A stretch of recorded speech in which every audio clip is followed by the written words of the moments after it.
হরে কৃষ্ণ। আমাদের এই রাধা গোবিন্দের চিত্রপটটি 12 ইঞ্চি উচ্চতা। তো আপনারা যারা যারা আমাদের এই রাধা গোবিন্দটি নিতে চাচ্ছেন, অনেকে জানতে চান যে এটা কিসের তৈরি। এটি হচ্ছে 8 mm পিভিসি বোর্ডের। আপনারা অনেকে মনে করেন এটা ককশিটের। না, এটা ককশিটের না, এটা হার্ডবোর্ড। আপনার যে পিভিসি বোর্ডটি রয়েছে, ওয়াটারপ্রুফ পিভিসি বোর্ড। তবে অনেকেই এরকম সেল করে থাকে বাইরে। তবে বাইরে যারা সেল করে থাকে তারা সাধারণত এই বোর্ডগুলোর মধ্যেও অনেক পার্থক্য রয়েছে। যেটা একদম অ্যাগ্রেড পিভিসি বোর্ড, ওইটা সহজে পাওয়া যায় না। তো যারা চিনে তারা ওইভাবে দেখে শুনে নিতে পারে। তো আমরা তো পিভিসি বোর্ডের উপরেই সমস্ত কাজগুলো করি।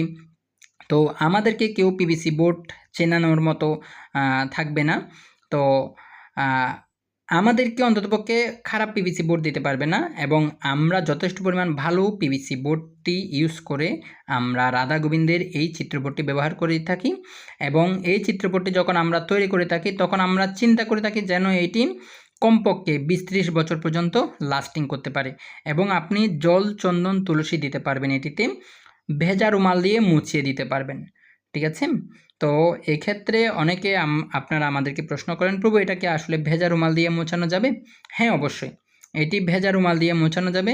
আপনি চরণে তুলসী, চন্দন দিতে পারবেন, পুষ্প দিতে পারবেন। তুলসী, চন্দন মিশ্রিতভাবে আপনি একসাথে দিতে পারবেন, কোনো সমস্যা হবে না।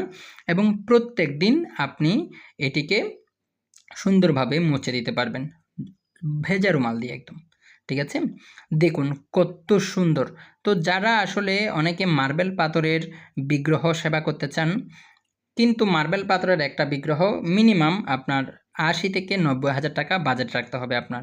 তবে এই রাধা গোবিন্দের চিত্রপটটি সম্পূর্ণ মার্বেল পাথরের মতোই আপনাকে ফিলটা দিবে। হরে কৃষ্ণ।